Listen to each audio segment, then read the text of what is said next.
There's 4 ways to make money. Get more people to buy more product more often at more margin.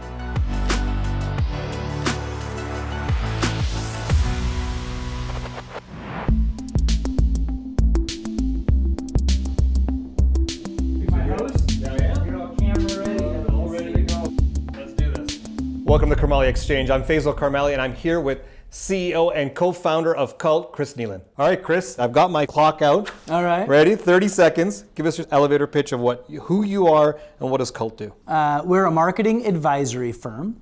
We help transform businesses into cult brands by applying 8 specific principles that we've learned from over a decade of research about what iconic, beloved brands do that mediocre brands don't do or don't do very well. Look at that.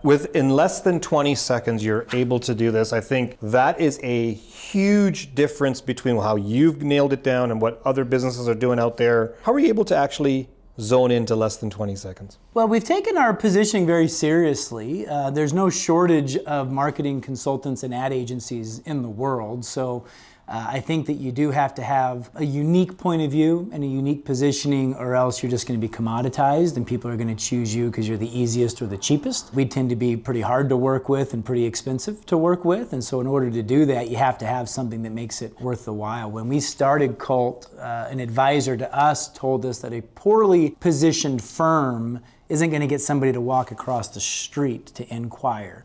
But a properly positioned firm would get a client to fly across the country to meet with you. And so in the first couple of years of Cult, we had a policy that we'll never go anywhere to meet a client. Yeah. They have to come to us. Okay. And it was very controversial because in our space, we live in the RFP space. Yeah. I consider it like an episode of The Bachelor where everybody's begging to get a rose from the one person.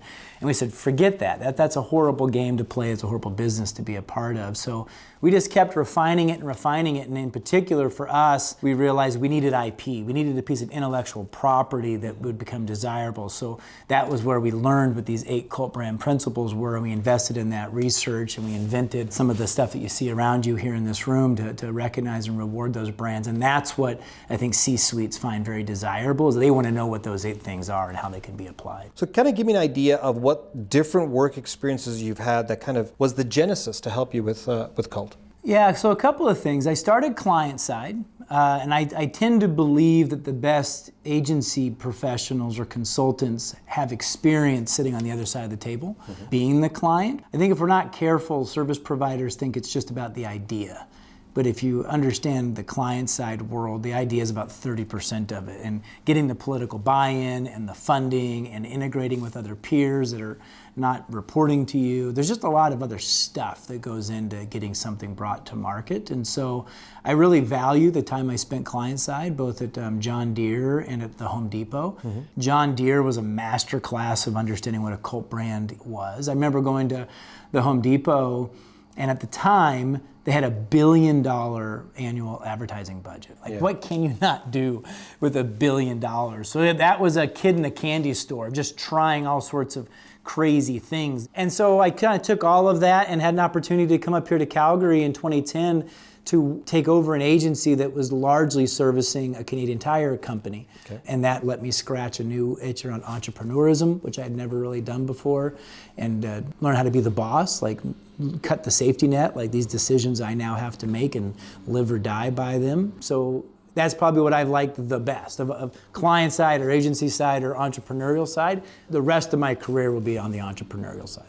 When you started Cult, was it I've got a concept that I want to launch, or was it I want to start the business and then the principles of the business, what differentiates you from your competition, evolved over time? So 1.5 years in, we got fired by our biggest account. So in the spirit of necessity is the mother of invention, we had to figure out what are we going to do to replace that revenue. Yeah.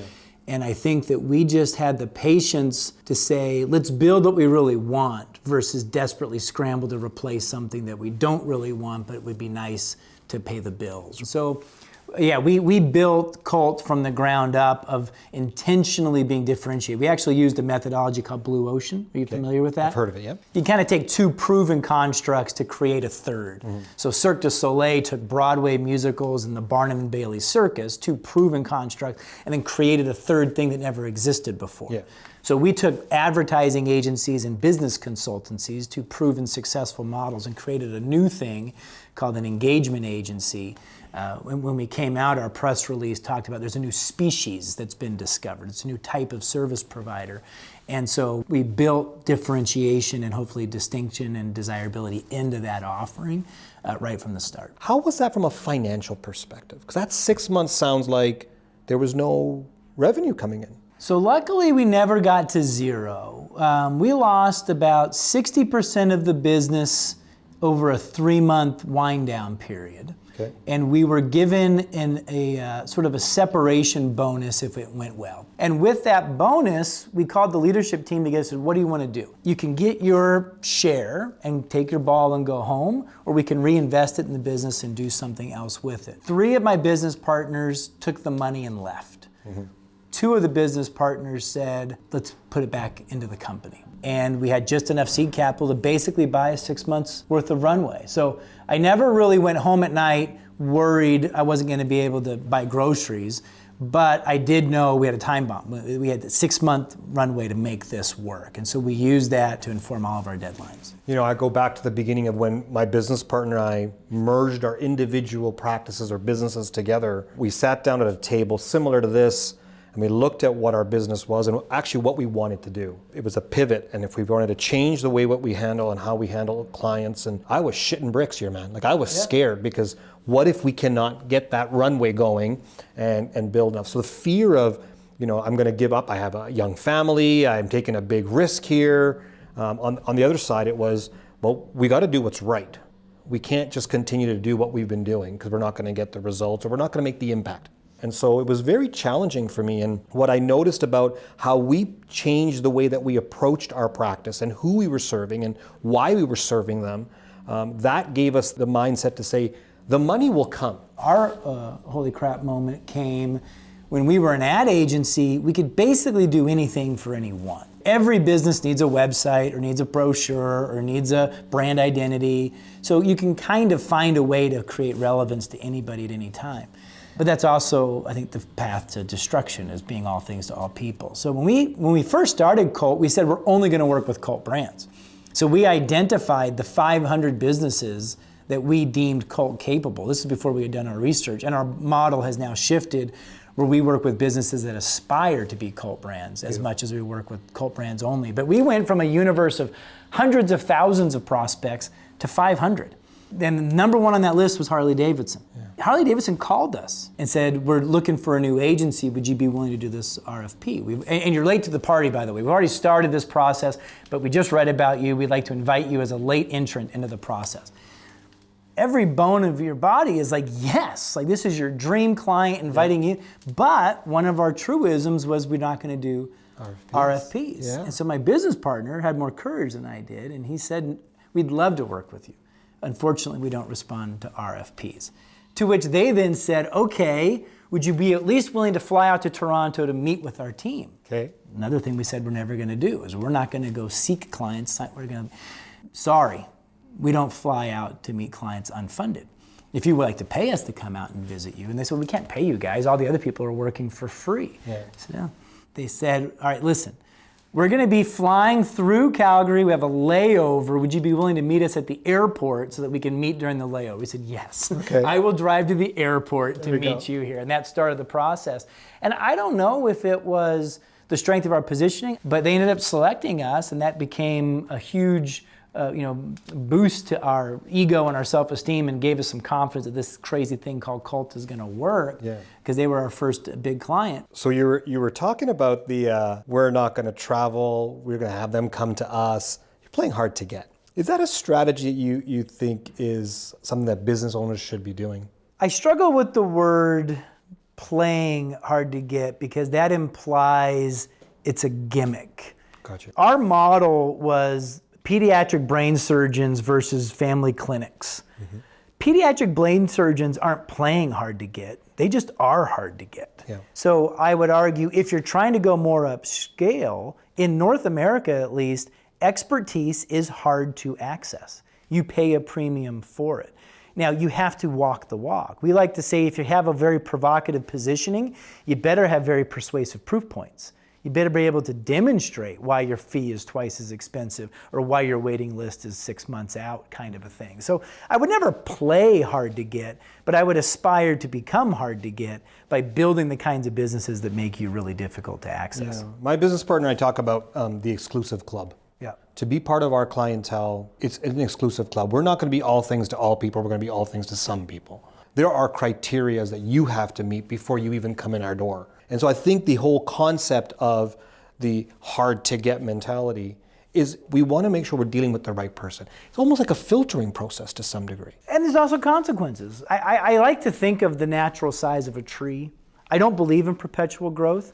I think that eventually a business achieves what it's able to achieve, and then you start focusing on, do you want to plant another tree? Do you want to just eat the fruit that this tree is creating? You know, this idea that Wall Street has created, which is you have to be in a perpetual place of growth for shareholder value, is often not what a small entrepreneur might want. They might want a lifestyle business. Yeah. And maybe what you want is just the world's most desirable clients. Yeah. Or if you're that brain surgeon, you just want to work on the hardest, most difficult projects so you can get published and receive industry acclaim, right? That has consequences. It might mean you're not going to chair a hospital. You're not going to achieve $1 billion, but that's okay. You need to really be honest with what's your own ambition as a business owner, and then create the business that makes that lifestyle possible and chase that dream and don't adhere to some other scorecard about what you want to do. So businesses out there right now, either generally when I speak to them, I ask them, how are you generating new customers or growth? Many of them are saying it's referral based. Some of them are saying they're actually doing paid advertising or they're doing some sort of media strategy behind it. The problem that both are saying to me is I'm not growing at this pace that I would like to grow at. So how do you discuss that kind of situation with businesses when they're coming to you? And we're not talking about major brands that have kind of had a different journey. We're talking about small, medium-sized businesses, maybe 5-10 years in the industry, and they're looking for growth. I'm terrified when clients call me up and say, all of our growth to date's been through word of mouth. They think I'm going to give them a high five because I'm such a fan of advocacy and word of mouth marketing. But if you've never learned how to create net new business, word of mouth is only ever going to get you so far because you're going to just keep getting people in similar ponds. Word of mouth is an indicator that you're good at what you do. Because if people aren't referring, then your value proposition or your offering is not as good as it needs to be. Yeah. But that's where you start. That's not where you end, right? So you need to have a counterbalance of other ways to scale. Advertising is part of that. So is content marketing. So is the in-store experience or the usability of your website. So is your pricing strategy. So is your product offering mix. Maybe you need to go to your existing people and now sell them twice as much stuff.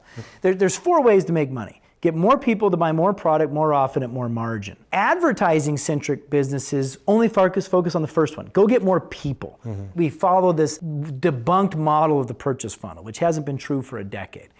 But you can also get existing people to buy more often. You can get existing people to buy more stuff when they come, which means you have to grow your portfolio. That's what Yeti's done, right? Yeti's just found more things I got you in with that $400 cooler, but now I'm going to find a way to get you to buy the camping chair and the expensive dog bowl.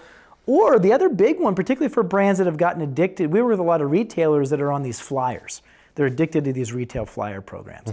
And you start looking at the percentage of product that's sold at 30, 40, 50% margin. Old Navy was at 70% off 32 weeks out of the year. That's ridiculous, right? The next strategy is I'm gonna start paying you $20 to come in the store. Yeah. Right? You just can't be on that extreme promotion. So what if you were 50% off 30 weeks out of the year? I just made you millions of dollars. Yeah. Right? What if you're 40% off 28 weeks out of the year, right? Weaning people off of these excessive promotions to get higher margin and finding ways to introduce pricing creativity, particularly in the B2B side. Yeah. The idea of presenting of options, moving to subscription-based models, that's where I would start. Like, I don't think it's, hey, Chris, I'm not growing as fast as I want. What more advertising should I do? Like, what do you really want? You want $10 million more dollars? Because $10 million more dollars may not mean more advertising. It might mean let's get these existing people to buy twice as much stuff, or get these people to spend more money on higher premium product. How does a business owner figure that out? Well, call me. It's being very strategic. It's again, we have been sold this bag of beans that makes us believe that we need to advertise more. We went from when I started Colt, we were spending as an industry in North America $170 billion. We're now spending $300 billion. And yet we're losing 1,600 businesses a day. right? The prescription that we're taking is not the right remedy for the problem that we're facing. Yeah. Let's really diagnose the problem. And what ad agencies, the problem is they don't even get to ask the question, because the client decides we need more advertising, and then they do an RFP to go find an ad agency to do it. And their job is to do what the client asks, go do more advertising. What the client should have said is, I need more sales. And then the answer may or may not have been, I need more advertising to get that answer. So when you had that list of 500 companies, what was the criteria to become a cult brand? There's 5 symptoms of a cult brand. The first and foremost is the role of advocacy or word of mouth in their business. So what percentage of their business or their net new could they attribute to friends telling friends, as opposed to an ROI and a paid media spend? Because they tend to get so much word of mouth, they don't spend as much as their category peers on paid media. Third is they discount less. So you can look at what percentage of their products are sold at full price, and ideally at a premium for their category. Starbucks is not the cheapest coffee, Porsche is not the cheapest car, right? So you start to look at, how are they getting away with that? How are they charging more? Apple is twice as much as a Samsung. Fourth deals with internal productivity. We like to say cult brands are built from the inside out. There was a really high correlation between great places to work and brands that were beloved externally. And so we're fascinated by those correlations. In fact, about 1/3 of our business is almost more traditional HR work than even advertising. And we love how cult brands spend a lot of time using marketing resources to do internal stuff with their it could be franchisees, but most of the time it's with the employees. And then there's a 5th one that now is escaping me. So how do we explain what the definition of I have a brand is? A brand is simply a shortcut for a reputation, and your reputation can be, I don't have much of a reputation, right? I hope we're beyond the days of having to help people understand your brand is not your identity. It's not your logo, your tagline, your word mark, that kind of thing. It's the feelings that are emoted when people interact with you. And that's where I think we spend more energy helping people manage that customer experience, where people are looking for get-rich-quick schemes or the quick weight loss pill, all these little snake oil salesman solutions, is they're trying to make them seem better than they really are. And there's many businesses, I'd argue most businesses, are better at marketing and advertising than they are at delivering a remarkable experience that's worthy of somebody's adoration and repeat purchase. So we just simply try to flip the switch. And we got it from the founder of Geek Squad. You familiar with Geek Squad? Yeah. So years ago, when we were working with Best Buy bought Geek Squad, and we brought this guy in, and he had grown his business to several $1 million and never spent a penny on advertising. And Best Buy wanted to start using their marketing might and their advertising might to get them much more pervasive. And he said once, advertising is a tax that brands pay for being unremarkable. And it always stuck with me, saying, it's not about are you going to spend money or not spend money. You're going to spend money. The question is, are you going to spend it trying to convince people you're great or just being great? And he always just wanted to be great because and everything about Geek Squad was intentionally quirky, right? They weren't the typical tech support group. They had made up this mock police force that was gonna, and they had their Mormon missionary attire, and they had these fleets of cars, and they leaned into the geek part of it. Yeah. And that all took money, but it wasn't advertising. And yet they grew and doubled and doubled and doubled over and over again. And so that became, again, just some of the foundational thoughts into our hypothesis. You start building this repertoire of experience, obviously looking under the hood at Harley-Davidson. Harley-Davidson spends 80% of their discretionary budget on existing customers, not on getting new customers. Because if they get their existing customers, you know what they like to do? Get their friends to ride bikes with them on the weekend. Mm-hmm. So you create this cult, and then they go get other people to join that cult, right? So I feel like everybody could acknowledge, Harley's a pretty remarkable brand. And it's like, well, then why aren't you just doing what Harley's doing? Mm-hmm. And they don't have the courage, they don't have the wisdom, they don't have the faith, whatever it is. Everybody starts to dismiss, but I'm not Tim Hortons, or I'm not Red Bull, or I'm not Levi's. It's like, every one of those companies started small and insignificant. Yeah. It was that mindset of what's your ambition and your desire, because you can find inspiration in those remarkable stories. With social media being what it is, do you believe that businesses today use that as an excuse to try to market themselves or try to get reach versus try to get engagement? Yes. It started with email. Businesses ruined email. Email could have been this remarkable marketing tool, and it just turned into a cheaper print flyer or a cheaper way to promote. You know, one of the truisms of a cult brand, one of those 8 principles, deals with co-creation, and this idea that mediocre brands think their job is to talk a lot, and cult brands have learned that their job is to listen and to respond. So if you're using social media as a listening device, as a co-creation device, then I think you have a leg up than if you're just using it as a way to, did you know this? And we have this, and come try this, and this is on sale, right? Yeah. It's just a way to ruin it. Do you think that business owners today are in a need to shift from focusing on these, I call them easy to use platforms like social media to get their word out, versus investing in their own clients and their own customers so that they can bring that brand, that cult brand in there? I'm not anti-social media. I just think, what are you doing it for? I think the number one thing we see with clients is they're doing it because they feel like they have to be in every channel. So they're just busy, that they're not being productive. It's like you can probably cut half of the channels out. Yeah. The ones that you do choose to be in, you should be in very intentionally and very strategically about what you're trying to do. Is this a customer care mechanism? Is this a community where you're going to foster engagement amongst your fans? You're there to like host the party versus be the party. Yeah. I think you do need a social media strategy, but if you're starting the meeting with our competitors have just gotten into Snapchat, we now need a Snapchat strategy, you're already misinformed. Yeah. Right? It needs to be based on what we're trying to accomplish. Is it going to be Snapchat or Instagram or LinkedIn or Pinterest? Which one of these platforms is going to be the best tool for us to deliver our unique desire? It's a tool, not a destination. I like the way that businesses are exploring on social media. I like the fact that they're testing things out. What I like about social media versus conventional media, because I'm on both. Conventional media, you don't really get a chance to tweak and adjust. So I do like the fact that social media allows my businesses to kind of target and get more to that specific group that I want to engage in. What I think we use social media for, and you've mentioned this, where I think it's a big problem, is it's just a spray and pray, and let's hope we get some business out of it, versus strategically going after that demographic, that kind of customer that you're looking for. I think social media is moving in the right direction. I think we can abuse it because it's cheap. Yep. And we had a conversation about this a couple days ago with my team, and just because you have 1,000 people who liked your post doesn't mean they're going to be customers. And I think that's where businesses are actually losing out on it, because somewhere along the line, people said that's what's going to create engagement, but what they fail to show is that it's going to create business. Amen. I mean, I tell the story of I was a consultant with Blockbuster in the dying days of Blockbuster. Okay. It wasn't my finest moment. I don't usually brag about being the lead strategist on Blockbuster. Yeah. But we would sit in these meetings, and the email marketing guy would come in, and the direct marketing gal would come in, and they'd be bragging about the KPIs of their channels, the open rates, the response rates, the coupon redemption rates, and asking for more money, while literally the Titanic is sinking. I mean, the business couldn't be performing worse, but they're optimizing these channels. And the problem with most marketing organizations is they become very channel-centric.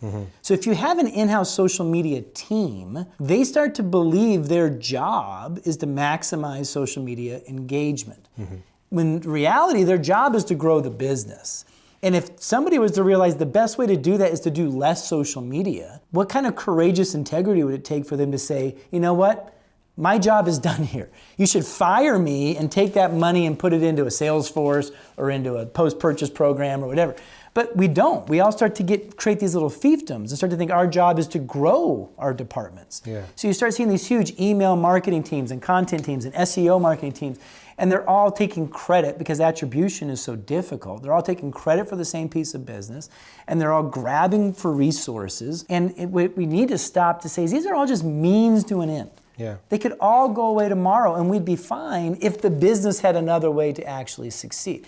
No business needs a social media strategy. You create one if you've deemed all the other ideas are failing, and so this is now our next best attempt to achieve the business goal.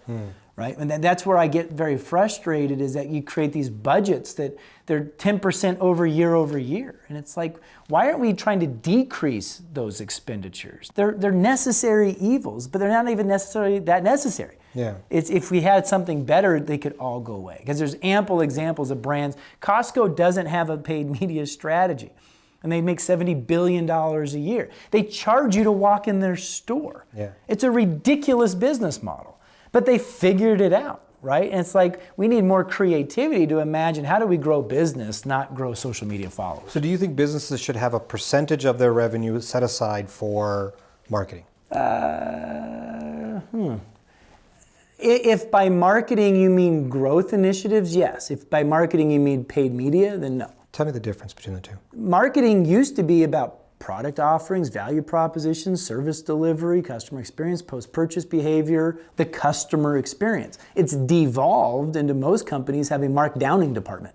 It's find a way to get more discounts out, find a way to offer something for free, find a way to drive more butts into seats or beds into heads or whatever your business model is.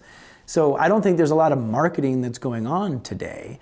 I think that there's just a lot of marketing communications, promotions, and paid media. And I want to try to go back to, if we actually were better at our craft of marketing, probably a lot of this other stuff would just go away. When you look at small and medium-sized businesses today, what are some of the things that they need to do to create that cult feeling? I'll give you a really great example. There's a small pest control company, Okay. right? I think they do maybe $3 million a year. Okay.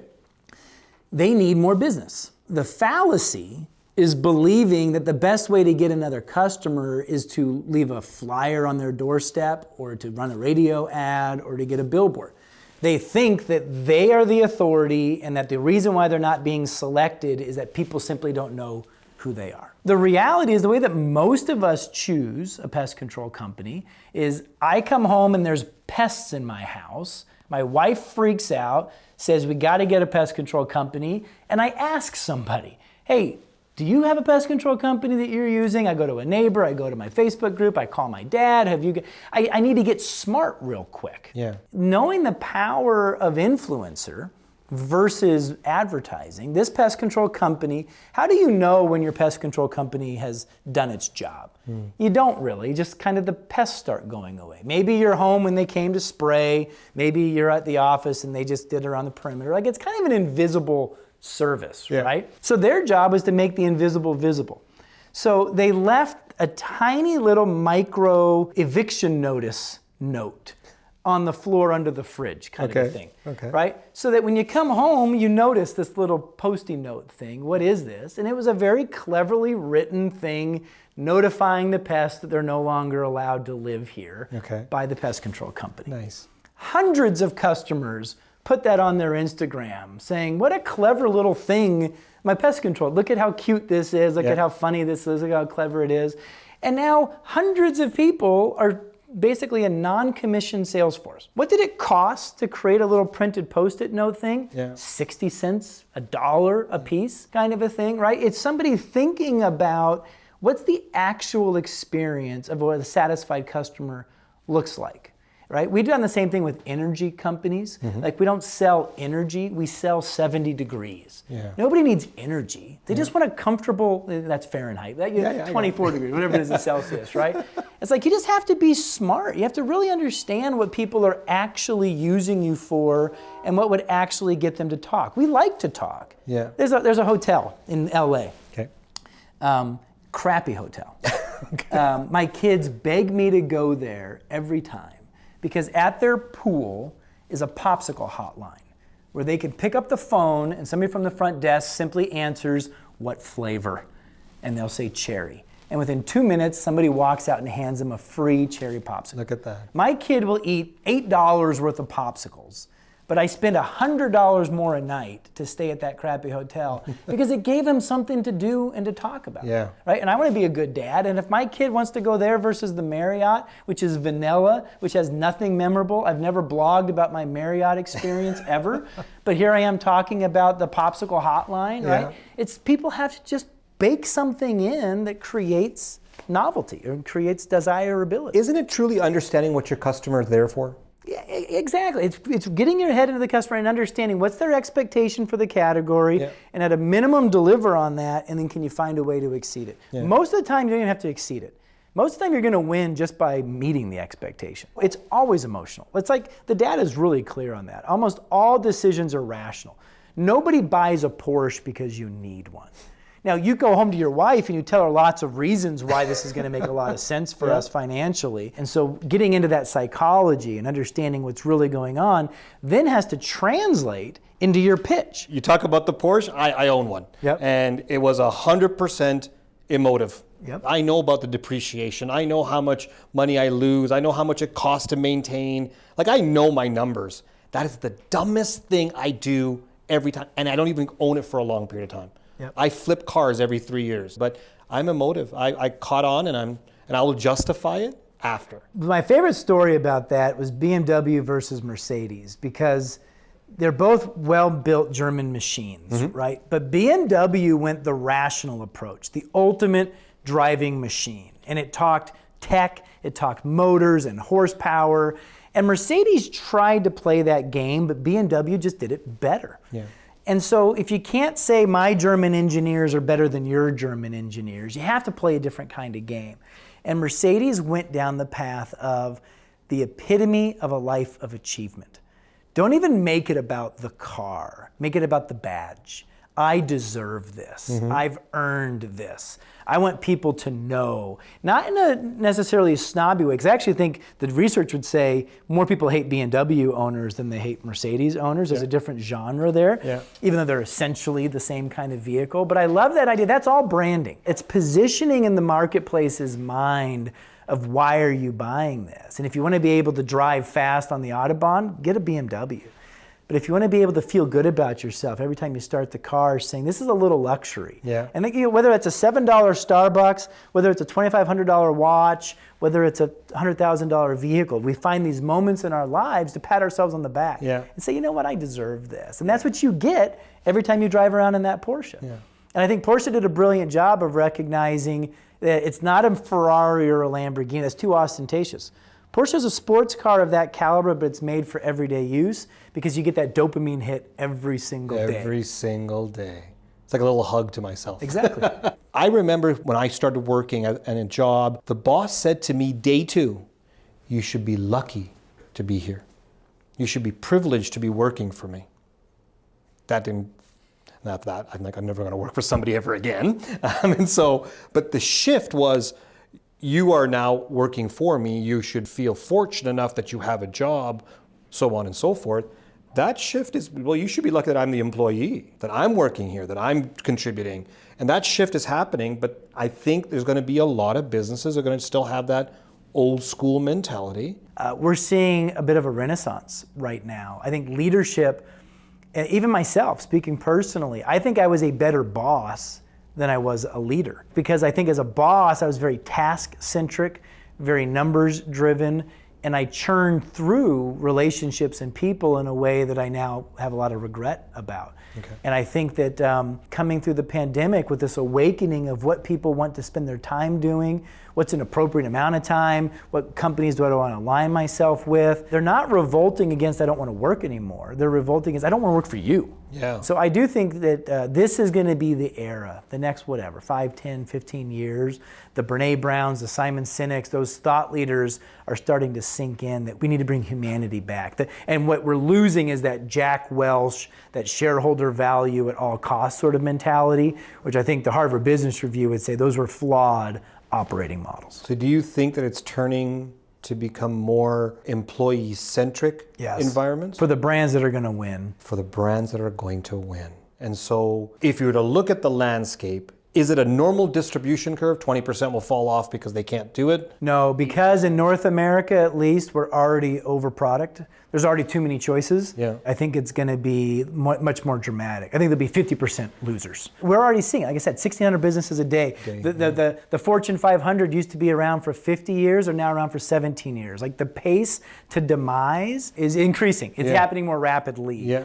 That's what business owners don't understand, that there's going to be a big shift. Our number one request has been, can you help us find talent? Of course. The war for talent has happened. This awakening, this isn't some theory. This is happening now where they're saying our biggest impediment to growth is I can't put enough people. Chick-fil-A hopes that they never have to go back to in-room dining again. They said, we're making more money just catering through the drive-through and pickup because I can reduce my staff. I don't have to worry about the cleanup. So it's like they're reimagining models now, saying, what if I didn't even have to have the people because I can't convince people to come? Do you think this is going to impact larger businesses or more the small, medium size? The brands, Airbnb is always going to have a lineup of people begging to work there. Zappos, Google, like if you've built that brand that has that cult-like following, you'll have an embarrassment of riches as where the top talent and the best MBAs are always going to go and want to work for you. So in that sense, smaller businesses that haven't earned that reputation are going to have to do a lot more, and it's probably going to be in the form of signing bonuses, relocation,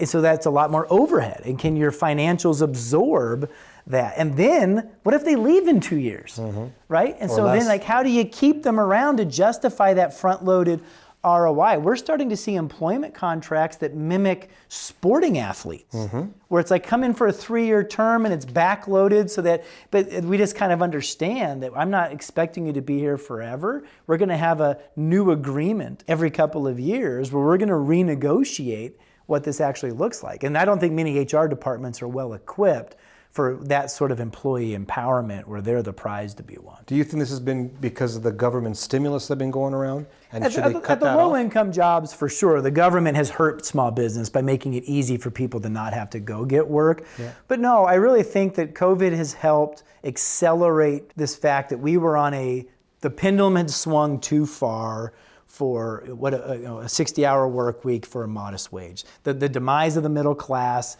we're seeing it's a miniature revolution, but rather than pickets and unions, it's just being done with choice now. And if Google says you don't have to be in California, Google is now every employer's competitor because anybody can work anywhere and work for Google. And so the idea of remote work has made it much easier for employees to get picky. All right, Chris, top 3 tips or advice that you'd like to give? I'll give one tip to entrepreneurs, which is to recognize that that's a species unto itself.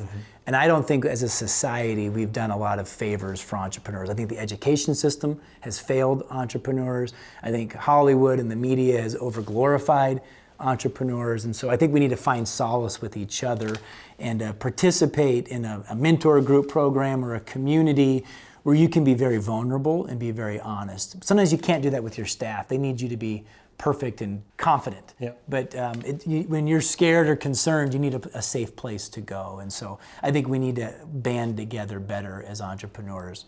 I also think entrepreneurs need to recognize, I heard it from Elon Musk, that the reason why most businesses fail is that they're just not different enough.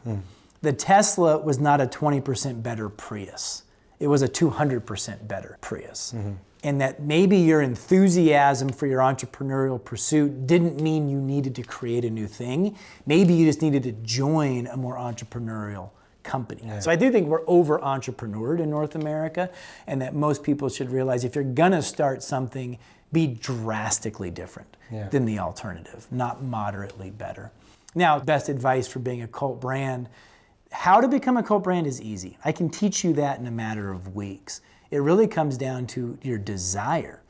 What are you actually trying to do? Way too many people are just trying to be successful. Cult brands are trying to be significant, and there's a difference. You can't be significant if you're not successful. So I don't think it's an either or, but you can be successful without being significant. And I wish that more leaders were trying to use businesses for good. And I don't mean eliminating plastic or carbon footprints. It could be good. Southwest Airlines was just trying to democratize the skies. Make it so that people don't have to take the station wagon to go to grandma, but they can afford to fly, right? That's their good in their universe. So I wish that businesses have potential beyond profit, and not enough people recognize that potential. That's fantastic. Thank you for watching. Hit the subscribe button and turn on notifications so you don't miss out on any new video on this channel. Also, feel free to follow me on social media at Faisal Karmali.